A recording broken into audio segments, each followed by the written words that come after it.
하나님의 은총과 사랑이 이 예배에 오신 여러분과 함께 하시기를 축원합니다. 한 주간 평안하셨습니까? 네, 감사합니다. 봄이 오면 꽃을 기다립니다. 여러분은 어떤 꽃을 기다리십니까? 개나리, 진달래, 산수유, 벚꽃, 복사꽃, 또 뭐 있나요? 제비꽃. 이주사님 제비꽃을 좋아하시는군요. 철쭉, 무한히 많을 것입니다. 폭포수처럼 쏟아지듯 피어나는 노란색 개나리도 좋고, 아스라이 안개처럼 퍼지는 산수유꽃도 좋습니다. 괜히 가슴을 설레게 하는 분홍빛 복사꽃도 기다려주고, 찬란하게 눈처럼 피어나는 벚꽃도 기다려집니다. 여러분, 벚꽃 좀 보고 오셨어요? 저는 기회를 놓쳤어요, 이번에. 여러 꽃들이 기다려지지만 저는 무엇보다 진달래꽃이 기다려집니다. 진달래의 마음이 가는 이유는 다른 꽃들은 햇빛이 잘 되는 곳에 자리하고 있지만 진달래는 빛이 없고 척박한 곳에 자리하기 때문입니다. 저는 진달래에 대한 인상적인 풍경 하나를 기억하고 있습니다. 제천제일교회 지금 있는 그 위치는 동쪽으로 열린 둥지 모양의 동산이었습니다. 그러니까 둥지처럼 되어 있는데 한쪽이 터져서 이렇게 기울어졌어요. 그게 동쪽이에요. 그 위에 예배당을 세우면서 다른 곳은 다 깎여 나가고 들어가는 진입로 오른쪽에 산등성이만 남았습니다. 그 산등성이는 소나무 숲이 빽빽한 곳으로 매년 4월이면 진달래가 피어납니다. 1층 현관에 서서 그 산등성이를 이렇게 보면 진달래가 펴서 연분홍빛을 발하고 있는 거예요. 늘 그 1층에서 교회에 오시는 교우들을 보고 또 예배 끝나고 가는 분들을 보고 하는데 잘 안 보이다가 어느 날 탁 보면 그 소나무 숲 아래에 그 연분홍 진달래꽃이 막 듬성듬성 펴 있는 겁니다. 저는 그곳 진달래가 참 대견하다라는 생각이 들었어요. 왜냐? 소나무 숲 아래 가보면 어때요? 환해요? 좀 약간 어두컴컴해요? 소나무 숲, 빽빽한 숲 아래 어두컴컴하잖아요. 소나무 숲이 그 잎이 아주 촘촘한데 그 아래는 햇빛이 안 들어가요. 그렇게 어둠컴컴할 정도로 빛이 들어오지 않고 또 소나무에는 나름의 독특한 물질이 나와서 아래쪽에 다른 관목이나 풀들이 잘 자라지 못해요. 그렇죠? 그런데도 그곳에서 빛도 부족한 열악한 환경인데도 진달래는 매번 당당하게 꽃을 피우는 겁니다. 열악한 조건에서도 억척스럽게 꽃을 피우는 그 진달래의 모습이 왠지 마음을 짠하게 하는 거예요. 진달래를 두고 시인 신경님이 시를 지었습니다. 제목이 진달래예요. 얼마나 장한 일이냐? 꽃과 잎 꺾이면 뿌리를 그만큼 깊이 박고 가지째 잘리면 아예 땅속으로 파고들어가 흙과 돌을 비집고 더 멀리 더 깊이 뿌리 뻗는 일이 얼마나 아름다운 일이냐. 피해서 꺾이지 않고 숨어서 잘리지 않으면서 바위 너설의 외진 벼랑에 새빨간 꽃으로 피어나는 일이 이렇게 끝납니다. 꽃과 잎이 꺾이고 가지째 잘리고 흙과 돌을 비집고 뿌리를 뻗는 일이 얼마나 고통스러운 일입니까? 외진 벼랑에 꽃을 피우는 일이 얼마나 외로운 일입니까? 시인은 그 고통스럽고 외로운 과정을 얼마나 장한 일이냐, 얼마나 아름다운 일이냐 라면서 경탄합니다. 그런 점에서 예수님의 십자가 부활은 저는 그렇게 생각이 돼요. 얼마나 장한 일입니까? 얼마나 아름다운 일입니까? 지난주 말씀에서 바울은 예수님의 부활을 그가 음부의 버림이 되지 않고 그의 육신이 썩음을 당하지 아니하리라. 이 예수를 하나님이 살리신지라 라고 했습니다. 죄송합니다. 바울이 아니죠. 베드로가 설교했죠. 세상의 권력은 그래요. 자기들에게 거슬리는 대상을 가지째 꺾어버리고 잘라버립니다. 그리고 죽음의 구렁텅이에 던져버립니다. 그렇게 죽임을 당하신 예수께서 어떻게 부활하실 수 있을까요? 그것은 하나님께서 남아있는 생명의 뿌리를 살려내셨기 때문입니다. 인간적으로 보기에 완전히 끝났어요. 완전히 죽었어요. 숨이 끊어졌어요. 호흡도 멈추고 그 심장박동도 멈췄어요. 그러나 하나님은 그 속에 생명의 뿌리를 살아있게 하셨습니다. 주님은 무덤에서 더 깊이 뿌리를 내리고 다시 부활의 꽃을 피우셨습니다. 그리스도의 부활의 꽃은 어디서 피어났습니까?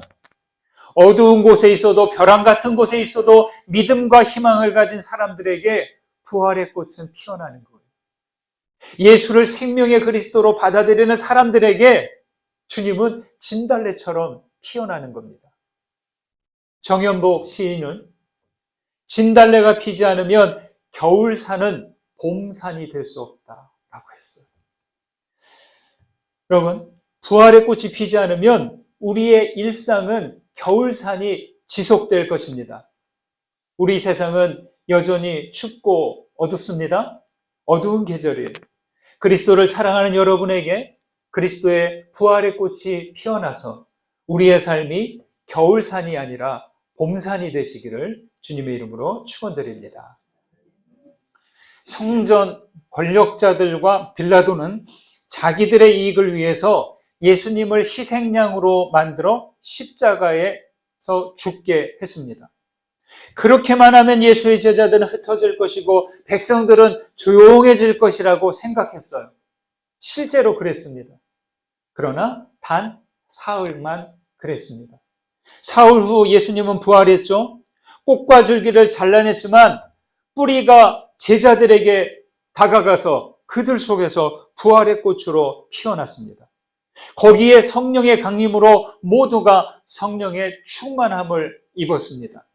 베드로의 오순절 설교는 마치 부활하신 예수께서 나타나 말씀하시는 듯 했습니다. 그는 설교 마지막을 이렇게 끝맺습니다. 36절 보실까요? 36절 있습니다. 그런즉 이스라엘 온 집은 확실히 알지니 너희가 십자가에 못 박은 이 예수를 하나님이 주와 그리스도가 되게 하셨느니라 하니라. 희생양을 만들어 사형장으로 몰아붙인 이는 대제사장 가야바입니다. 정치적 득실을 따지고 무지한 예수님을 골고다로 보낸 이는 총독 빌라도입니다. 그 사이에서 예루살렘 사람들은 선동을 당해서 십자가에 못 박으라, 십자가에 못 박으라 하고 소리쳤습니다. 베드로는 너희가 십자가에 못 박은 이 예수라고 합니다. 소리치죠. 여러분, 베드로의 오순절 설교의 마지막 문장이 이겁니다. 너희가 십자가에 못 박은 이 예수. 나무를 가지째 부러뜨리듯 못 박고 창으로 찔렀습니다. 몸에 피와 물을 다 쏟아내어서 고통스러운 죽음을 맞게 했습니다. 그렇게 죽어 무덤에 묻힌 예수를 하나님께서 주와 그리스도가 되게 하셨다고 하죠. 주님, 그리스도라는 호칭은 아무에게나 붙이는 호칭이 아닙니다. 특히 그리스도는 메시아에 해당하는 헬라어로 로마의 황제에게만 붙이는 최상의 호칭입니다. 세상은 부와 권력이 있어야, 권세가 있어야 주 그리스도로 부릅니다. 사람에겐 부와 권력의 꼭대기에 서면 그리스도로 불리고 싶은 욕망이 생긴대요. 여러분, 한번 생각해 보십시오. 우리 존재는 아무것도 아닌데 어찌하다 보니까 왕이 되고 왕가의 자녀로 태어나고 어찌어찌 하다 보니까 권력을 쥐게 되고, 그렇죠? 그러면서 그 부와 권력이 계속 쌓여가면서 그 꼭대기에 서면 자기가 신의 아들인 것처럼 착각이 된대요. 처음엔 사람들이 그리스도다, 하나님의 아들이다 이렇게 불러줍니다. 그러나 그 상태가 지속되면 스스로 신이 된 것처럼 착각합니다. 그렇게 신의 아들이다, 신의 아들이다 하다가 어느 순간 내가 신이다 그러는 거죠. 이단과 사이비의 교주들이 저절로 생기는 게 아니라 말이죠. 그러나 하나님이 그리스도로 세우는 방식은 그와 같지 않습니다. 하나님은 자신의 능력과 권세를 내려놓고 가장 낮은 곳에서 가장 무력하게 십자가 죽음을 당하신 분을 그리스도가 되게 하셨습니다. 바울은 빌립보서에서 예수님을 이렇게 노래합니다. 너희 안에 이 마음을 품으라 곧 그리스도 예수의 마음이니 그는 근본 하나님의 본체시나 하나님과 동등됨을 취할 것으로 여기지 아니하시고 오히려 자기를 비워 종의 형체를 가지사 사람들과 같이 되셨고 사람의 모양으로 나타나사 자기를 낮추시고 죽기까지 복종하셨으니 곧 십자가에 죽으심이라. 이러므로 하나님이 그를 지극히 높여 모든 이름 위에 뛰어난 이름을 주사 하늘에 있는 자들과 땅에 있는 자들과 땅 아래에 있는 자들로 모든 무릎을 예수의 이름에 무릎 꿇게 하시고 예수의 이름에 꿇게 하시고 모든 입으로 예수 그리스도를 주라 시인하여 하나님 아버지께 영광을 돌리게 하셨느니라. 빌립보서 2장에 나온 그리스도의 찬가입니다. 단순한 노래가 아니에요. 이 고백은 신앙의 고백이죠. 자기를 비워 자기를 낮추시고 십자가에 죽으심이라 그를 지극히 높여 모든 입으로 예수 그리스도를 주라 시인하여 하나님 아버지께 영광을 돌리게 하셨다. 자기를 비우다 헬라어로 케노시스라고 합니다. 케노시스. 그리스도교 영성은 이거예요. 자기 비움과 자기 낮춤입니다. 신앙의 능력이 여기 비움과 낮춤에 있습니다. 비우지 않고 낮추지 않는 그 믿음은 그건 아무것도 아니에요. 자기를 비우지 않고 낮추지 않으면 우리는 하나님의 힘을 요만큼도 담을 수 없습니다. 여러분, 성령의 임재는 자기를 바닥까지 낮추고 비워낼수록 성령께서 우리에게 임하십니다.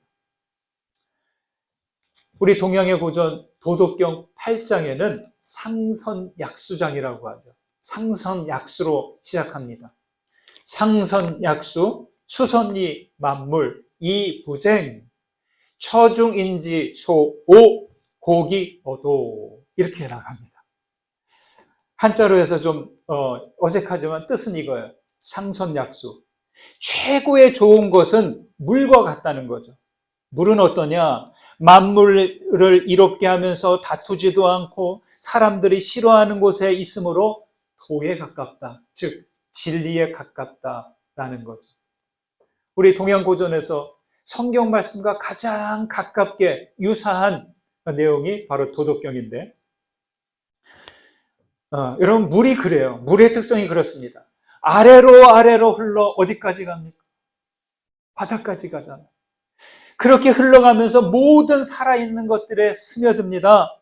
땅과 흙에 스며들고 풀과 나무들에게, 새들과 벌레들에게, 짐승들에게, 사람들에게 살아있는 모든 존재들 치고 물이 안 들어간 곳이 없습니다. 한 번만 되는 것이 아니라 살아있는 동안 계속 우리는 물이 우리 안에 공급되어야 생명은 산다는 거예요. 그렇죠? 그렇게 가장 낮은 곳까지 내려간 물이 거기서 끝날까요? 물은 다시 위로 올라갑니다. 부활입니다. 여러분, 물이 하늘 위로 올라가는 방법 아시나요? 어떻게 올라가나요? 물이 위로 올라가는 방법은 수증기가 되는 겁니다. 가장 가볍고 가장 작은 알갱이, 수증기가 되면 하늘로 올라가는 거예요. 그러다 다시 뭉쳐서 무거워지면 땅으로 내려옵니다. 여러분, 저는 하나님과 예수님이 바로 물과 같은 분이라 그렇게 생각이 됩니다. 자신을 가장 가볍게 작게 하여서 가장 낮은 곳에 임하셨어요. 십자가에 죽기까지 자신을 철저히 비워내셨습니다. 하나님께서 자신을 비우고 이 땅에 오셨는데 그 정점이 바로 이 십자가라는 거죠. 예.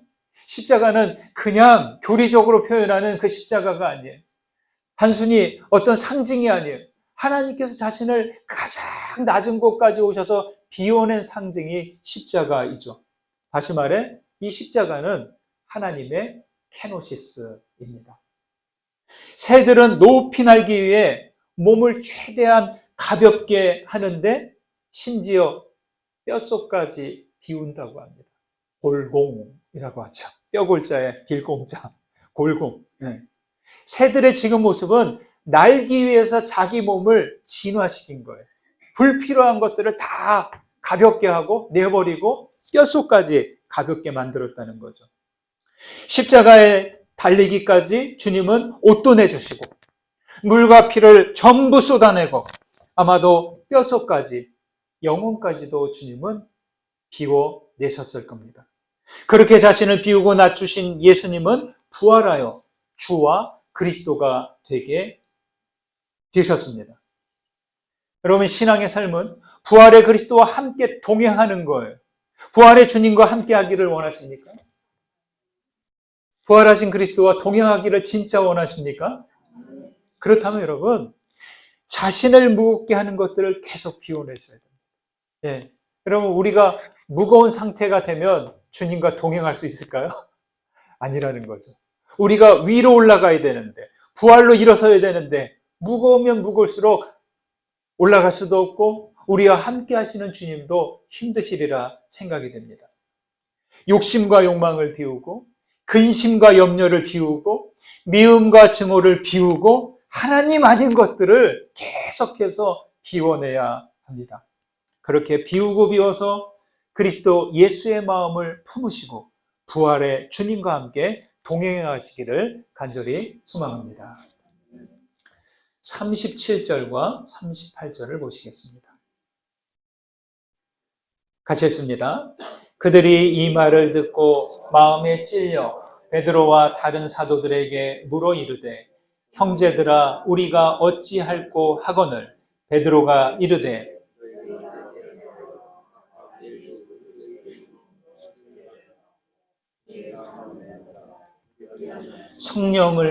성령의 선물을 받으리라. 베드로의 설교를 들은 무리들은 마음이 깊이 찔렸어요. 그냥 듣다 보니까 마음이 찔렸어요. 이건 설명할 수 없어요. 한두 사람이 그런 게 아니라 베드로의 오순절 설교를 들은 그 자리에 모인 무리들은 깊이 찔려서 말합니다. 형제들아, 우리가 어찌할꼬? 그러면 우리가 어떻게 하면 되겠습니까?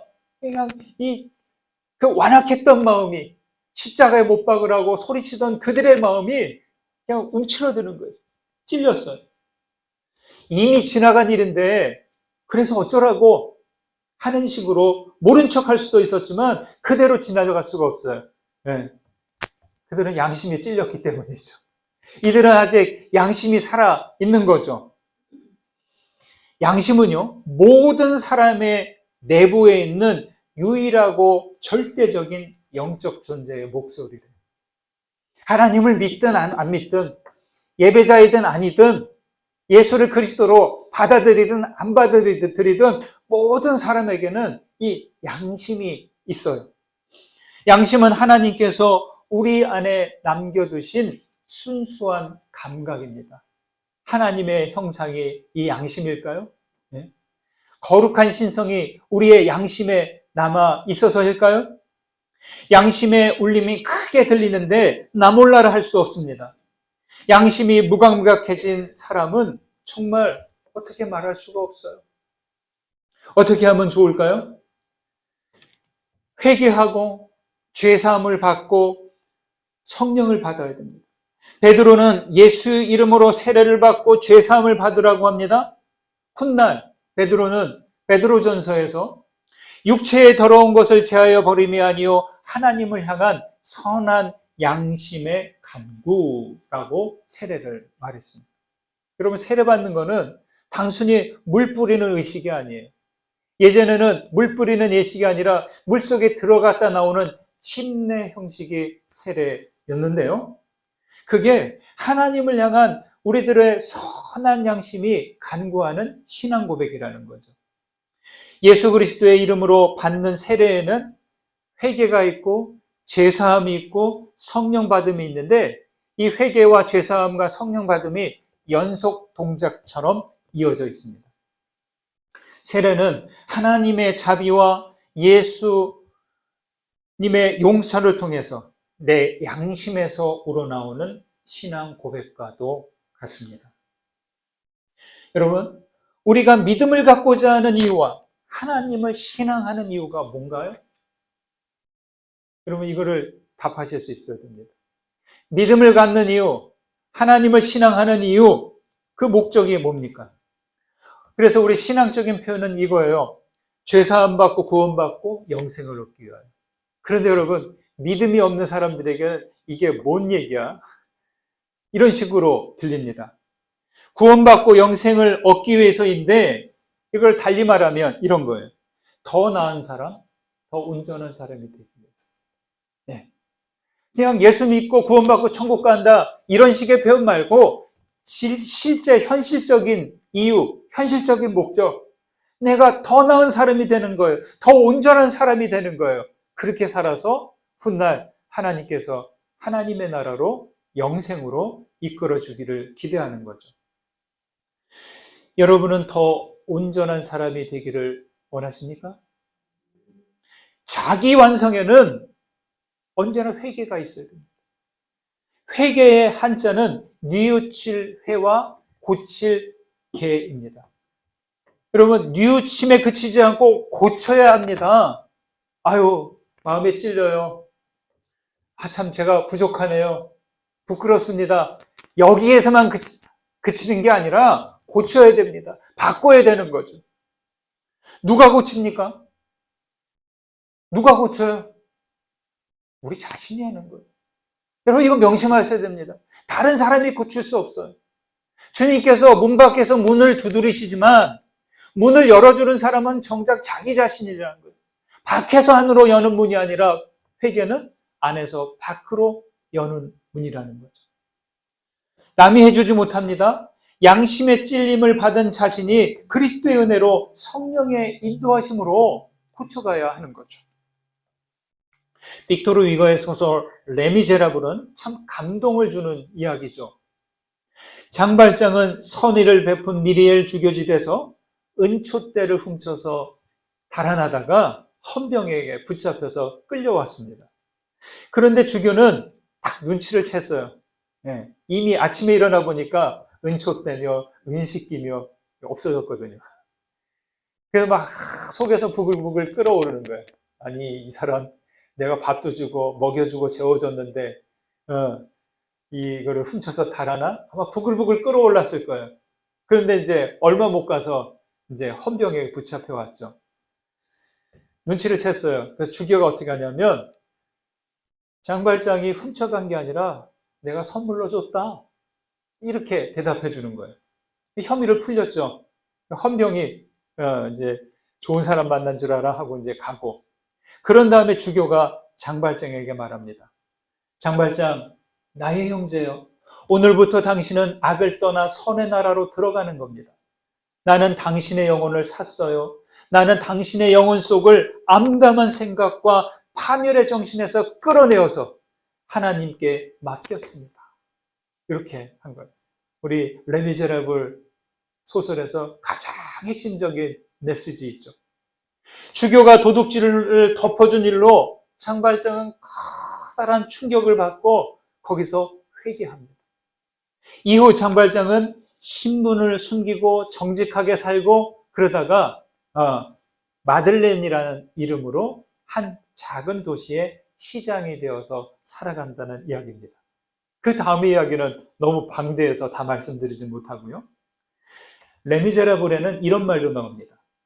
하늘에 올바른 100사람의 때묻지 않은 흰옷보다 회개한 한 죄인의 눈물 젖은 얼굴을 위해 더 많은 기쁨이 준비되어 있다. 이렇게 말이죠. 그렇지 않습니까? 여러분, 하나님은 우리가 날마다 회개하기를 원하십니다. 한 번이 아니에요. 계속 회개의 거듭남을 갖기를 바라십니다. 살면서 뒤돌아보면 어때요? 자꾸만 뒤돌아보면 후회가 생기죠. 아유, 내가 잘못했네. 내가 왜 그랬지? 계속 후회가 돼요. 지나간 일은 후회해도 소용이 있다 없다? 소용이 없어요. 그런데요, 후회가 될 때 하나만 더 하십시오. 후회하고 고치셔야 됩니다. 후회하고 몰라 이렇게 지나가면 안 되고요. 후회를 하셨으면 그 후회한 거에 맞는 변화와 고침이 있어야 되는 거예요. 고치지 않으면 어떻게 돼요? 같은 후회를 그 다음에 계속 반복하는 거죠. 회개는 한 번으로 끝나지 않습니다. 후회만 하지 말고 후회가 될 때 회개로 나아가는 겁니다. 예수께서 니고데모에게 물과 성령으로 나지 않으면 하나님의 나라를 볼 수 없다라고 하시지 않았습니까? 회개할수록 우리는 어떻게? 성령으로 태어납니다. 회개할수록 물로 태어나고 성령으로 다시 태어나는 거죠. 조각가가 작품을 만드는 방식은 크게 두 가지입니다. 조각가가 이제 작품을 만들어요. 하나는 뼈대를 만들고 거기에 점토를 하나씩 붙여가면서 만듭니다. 부족한 곳에, 아직 비어있는 곳에 뭔가를 덧붙여가는 방식입니다. 다른 방식은 대리석에 밑그림을 그려놓고 어떻게 하겠어요? 조각 작품을 하는데 여기 이만한 대리석이 있어요. 그럼 어떻게 해요? 정가망치로 깨내죠. 쪼아내요. 이렇게 쪼아내다가 이쪽을 더 깨내야 되겠네 하고 이런 식으로 다듬고 쪼아내고 하면서 작품을, 모양을 만듭니다. 불필요한 곳이 있으면 과감히 깎아낼 것이고 부족한 부분이 있으면 덮으실 것이고 그렇게 할 것입니다. 여러분, 회개는 이와 같습니다. 나에게 모자란 부분이 있으면 은혜와 진리로 덧붙여가야 합니다. 싫어요. 저 이대로 살다 죽을래요. 그러면 할 말이 없어요. 그대로 사는 겁니다. 싫어요. 내 모난 곳 이대로 살다 지낼래요. 그러면 그렇게 끝나는 거예요. 나에게 모자란 부분이 있으면 은혜와 진리로 덧붙여가야 하고 나에게 모나고 불필요한 것이 알게 되면 과감하게 깎아내는 겁니다. 이걸 누가 해요? 자신이 해야 되죠. 근데 스스로의 힘으로 안 돼요. 어떻게 해요? 성령의 도움을 받으셔야죠. 진리의 말씀을 통해서 받으셔야죠. 여러분에게 모자란 부분은 무엇입니까? 모나고 불필요한 곳은 어디입니까? 그대로 지내시겠습니까? 그대로 두면 우리는 그만큼 모나고 온전하지 못한 상태로 머물고 말 것입니다. 찬송가 464장에서 노래합니다. 친자되기 원합니다. 진심으로. 사랑하기 원합니다. 진심으로. 거룩하기 원합니다. 진심으로. 예수 닮기 원합니다. 진심으로. 여쭤볼게요. 신자되기를 원하십니까? 사랑하기를 원하십니까? 거룩하기를 원하십니까? 예수 닮기를 원하십니까? 진심으로요? 왜 이렇게 힘이 없었어요? 자신감이 없었어요? 사랑하는 여러분, 회개의 신앙 여정을 계속해 가십시오. 그렇게 물과 성령으로 거듭나시고 성령을 선물로 받아 하나님의 나라를 살아가시는 여러분들이 되시기를 주님의 이름으로 축원드립니다. 받은 은혜 생각하면서 거듭의 기도 드리시겠습니다. 주셔서 봄빛을 비추시고 부활의 꽃으로 피어나신 그리스도시여, 감사와 찬송을 드립니다. 또한 부와 권세가 아닌 비움과 낮춤으로 주와 그리스도가 되신 주님의 사랑에 감사드립니다. 자비하신 주님, 우리들 안에 있는 모든 것을 비우게 하시고 오직 예수의 마음을 품고 부활의 주님과 동행하도록 인도해 주옵소서. 우리의 부족한 부분을 은혜와 진리로 채우시고 우리의 모난 곳을 깎아내고 다듬어서 주님의 온전한 모습으로 거듭나게 하여 주옵소서. 회개하여 신앙 여정을 계속해 갈 때 성령을 부어주시고 하나님의 나라를 살게 하여 주옵소서. 예수 그리스도의 이름으로 기도드립니다. 아멘.